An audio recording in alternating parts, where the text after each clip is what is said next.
बहुत समय पहले हिमालय की वादियों में बसा एक छोटा सा राज्य था जिसका नाम कामरूप नगरी था। इस राज्य की रानी देवदर्शिनी अपनी सुंदरता, बुद्धिमत्ता और रहस्यमयी स्वभाव के लिए प्रसिद्ध थीं। कहा जाता था कि रानी के पास अद्भुत शक्तियां थीं और उनकी आत्मा चार इच्छाओं से बंधी हुई थी। ये इच्छाएं इतनी अनोखी थीं कि उनका पूरा होना आसान नहीं था। देवदर्शिनी को बचपन से ही प्रेम का आभास था, लेकिन वह सच्चे प्रेम की गहराई को महसूस करना चाहती थी। उन्होंने कहा था, संसार में प्रेम सबसे बड़ा बंधन है, लेकिन मैं ऐसा प्रेम चाहती हूँ जो स्वार्थ से परे हो।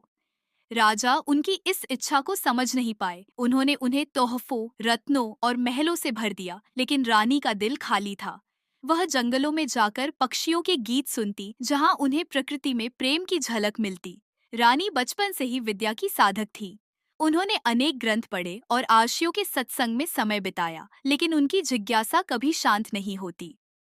ज्ञान तो महासागर है, मैं उसकी हर बूंद को समेटना चाहती हूँ, उन्होंने कहा। उन्होंने ब्रह्मांड, जीवन और आत्मा के रहस्यों को जानने की कोशिश की। एक बार एक विद्वान अवश्य ने उनसे कहा, ज्ञान असीम है, लेकिन उसे पाना तभी संभव है जब मन शांत हो।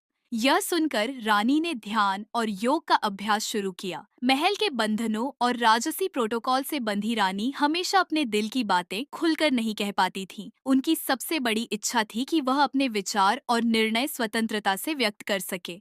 मैं महलों में बंद पिंजरे का पंछी नहीं बन सकती, उन्होंने कहा। एक रात रानी ने अपने राज्य के सामान्य लोगों का वेश धारण किया और गांवों में घूमने निकली।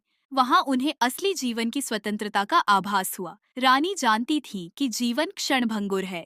उन्होंने अपनी आत्मा को अमर बनाने के लिए एक बड़ा यज्ञ किया।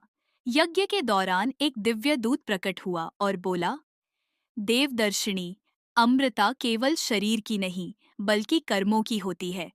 यदि तुम लोगों के दिलों में जगह बना सको, तो तुम्हारी आत्मा सदैव जीवित रहेगी। इसके बाद रानी ने अपनी प्रजा की सेवा में अपना जीवन समर्पित कर दिया। रानी देवदर्शिनी ने अपने जीवन के अंतिम समय में कहा, मैंने सच्चा प्रेम, असीम ज्ञान, स्वतंत्रता और अमृता को महसूस किया है। इन इच्छाओं को पाने के लिए संघर्ष करना पड़ता है, लेकिन यह हर नारी की शक्ति है। उनकी मृत्यु के बाद भी उनके कर्मों की गूंज सदियों तक सुनाई देती रही। यह कहानी सिखाती है कि हर व्यक्ति, विशेष रूप से एक महिला, चार मूल इच्छाओं के साथ जीती है: प्रेम, ज्ञान, स्वतंत्रता और अमृता। इन इच्छाओं को पूरा करना आसान नहीं है, लेकिन यह संघर्ष ही जीवन को सार्थक बनाता है। अगर यह कहानी आपको पसंद आई तो बताइए, मैं इसे और विस्तार से लिख सकता हूँ या इससे जुड़ी अन्य कहानियाँ बता सकता हूँ। सदियों पहले एक दूर दराज पहाड़ों के बीच अमृतपुर नाम का राज्य बसा था। यह राज्य अपनी प्राकृतिक सुंदरता और समृद्धि के लिए जाना जाता था। इस राज्य की रानी आशालता अपने नाम के अनुरूप हर किसी के जीवन में आशा का दीप जलाने वाली थी। लेकिन बहुत कम लोग जानते थे कि उनकी आत्मा चार गहरी इच्छाओं के बोझ से जकड़ी हुई थी। रानी की ये इच्छाएं प्रतीकात्मक थीं: प्रेम, ज्ञान, स्वतंत्रता और अमृता। उन्होंने अपने जीवन में इन इच्छाओं को पूरा करने के लिए कई अनोखे और साहसी कदम उठाए। रानी का विवाह राजा विक्रम सिंह से हुआ था। विक्रम सिंह एक पराक्रमी योद्धा थे, लेकिन उनके मन में राजनीति और सत्ता का प्रेम अधिक था। रानी का मानना था कि प्रेम केवल एक रिश्ता नहीं, बल्कि आत्मा का बंधन है। एक दिन रानी ने राजा से कहा, महाराज, प्रेम वह होता है जिसमें न कोई अहंकार हो, न कोई स्वार्थ। लेकिन राजा उनकी बात को समझ नहीं सके। रानी ने इस सच्चे प्रेम की तलाश में प्रजा के बीच जाना शुरू किया। एक दिन उन्होंने एक बुजुर्ग किसान को देखा जो अपनी पत्नी के साथ खेत में काम कर रहा था। दोनों ने एक दूसरे की जरूरतों को बिना कहे समझा और पूरी ईमानदारी से साथ दिया। रानी को एहसास हुआ कि सच्चा प्रेम दिखावे में नहीं, बल्कि सेवा, त्याग और समझदारी में है। रानी आशालता हमेशा से ज्ञान की साधक थीं। महल में उन्होंने हजारों ग्रंथ पढ़े, विद्वानों से चर्चा की, लेकिन उनके मन में ज्ञान की प्यास बढ़ती ही गई। एक दिन राज्य के सबसे ज्ञानी आशी वरुणाचार्य महल में आए। रानी ने उनसे पूछा, गुरुदेव, क्या ब्रह्मांड का सारा ज्ञान पाया जा सकता है? अर्षि मुस्कुराए और बोले, रानी, ज्ञान महासागर जैसा है और तुम उसमें गोता लगा सकती हो, लेकिन उसका अंत खोजना संभव नहीं। रानी ने एक बड़े अभियान की शुरुआत की। उन्होंने महल में एक विशाल पुस्तकालय बनवाया, जहाँ केवल अमृतपुर के लोग ही नहीं, बल्कि दूर दूर से आने वाले यात्रियों ने ज्ञान अर्जित किया। रानी की यह प्यास उनकी सबसे बड़ी ताकत बनी। महल के बंधन और राजसी परंपराएं अक्सर रानी को घुटन महसूस कराती थीं। उन्होंने हमेशा सोचा, राज्य की रानी होते हुए भी क्या मैं अपनी इच्छाओं को स्वतंत्र रूप से व्यक्त कर सकती हूँ? रानी ने अपने दिल की आजादी पाने के लिए महल से बाहर कदम रखा। एक दिन वह सामान्य वस्त्र पहनकर गांव गई। वहां उन्होंने देखा कि महिलाएं खेतों में काम कर रही थीं, अपने परिवारों की देखभाल कर रही थीं, और फिर भी वे खुश थीं। उनकी मुस्कान में एक अनोखी स्वतंत्रता थी। रानी ने महसूस किया कि स्वतंत्रता बाहरी परिस्थितियों में नहीं, बल्कि मन की स्थिति में होती है। उन्होंने अपने महल में महिलाओं के लिए स्वतंत्रता और शिक्षा के अवसर बनाए, ताकि हर महिला अपने जीवन में स्वतंत्र महसूस कर सके। रानी को यह एहसास था कि मृत्यु अटल है, लेकिन उन्होंने सोचा, क्या मैं अमर हो सकती हूँ? क्या मेरा नाम सदियों तक जिंदा रहेगा? उन्होंने एक यज्ञ करवाया जिसमें पूरे राज्य से लोग आए। यज्ञ के दौरान एक दिव्य प्रकाश प्रकट हुआ और एक आवाज गूंजी, आशालता, शरीर नश्वर है, लेकिन कर्म अमर होते हैं। यदि तुम अपनी प्रजा के दिलों में जगह बना सको तो तुम अमर हो जाओगी। इसके बाद रानी ने अपनी प्रजा की भलाई के लिए कई अनोखी योजनाएं शुरू की। उन्होंने शिक्षा, स्वास्थ्य और समानता के लिए काम किया।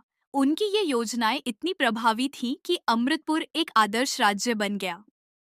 जब रानी की मृत्यु का समय आया तो उन्होंने अपनी प्रजा को बुलाकर कहा, मैंने प्रेम, ज्ञान, स्वतंत्रता और अमरता के लिए संघर्ष किया। इन चारों का सार यह है कि अगर हम दूसरों के जीवन को बेहतर बना सके तो हम वास्तव में अमर हो जाते हैं। उनकी मृत्यु के बाद उनके कर्मों और विचारों ने उनके राज्य और दुनिया में एक अमिट छाप छोड़ी। अमृतपुर के लोग आज भी उन्हें याद करते हैं और उनकी 4 इच्छाएं हर व्यक्ति के लिए प्रेरणा बन गई। यह कहानी हमें सिखाती है कि जीवन में सबसे बड़ी इच्छाएं प्रेम, ज्ञान, स्वतंत्रता और अमरता तभी पूरी होती है जब हम स्वार्थ से ऊपर उठकर दूसरों के लिए जीते हैं। एक सच्चा जीवन वही है जो दूसरों के लिए प्रेरणा का स्रोत बने।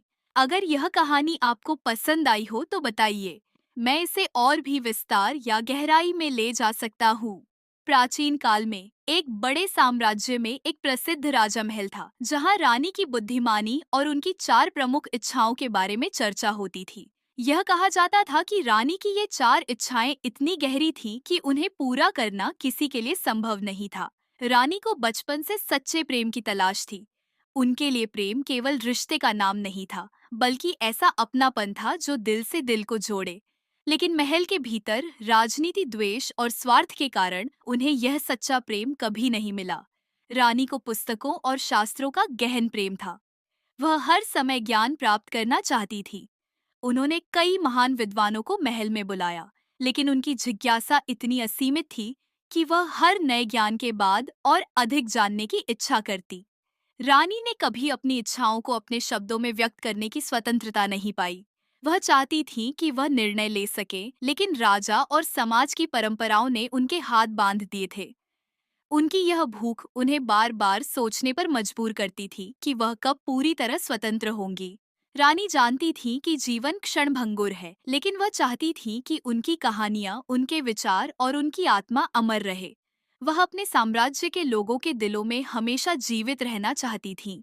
एक दिन रानी ने सभी से कहा, मेरी ये 4 इच्छाएं केवल मेरी नहीं हैं। हर नारी में ये भूख होती है, प्रेम, ज्ञान, स्वतंत्रता और अमृता। लेकिन इसे पाने के लिए समाज को अपने दृष्टिकोण को बदलना होगा। समय बीतता गया, लेकिन उनकी बातों ने लोगों के दिलों पर गहरी छाप छोड़ी। उनकी इच्छाओं ने महिलाओं के जीवन में क्रांति का बीज बोया और धीरे धीरे समाज ने महिलाओं को उनके अधिकार देने शुरू कर दिए। यह कथा यह सिखाती है कि महिलाओं की इच्छाएं केवल उनकी नहीं होती, वे पूरे समाज को नई दिशा देने की क्षमता रखती है। उन्हें दबाना नहीं, बल्कि समझना और सम्मान देना चाहिए। अगर आप इसे और विस्तार से लिखवाना चाहे या इसी तरह की दूसरी कहानी पढ़ना चाहे तो बताइए।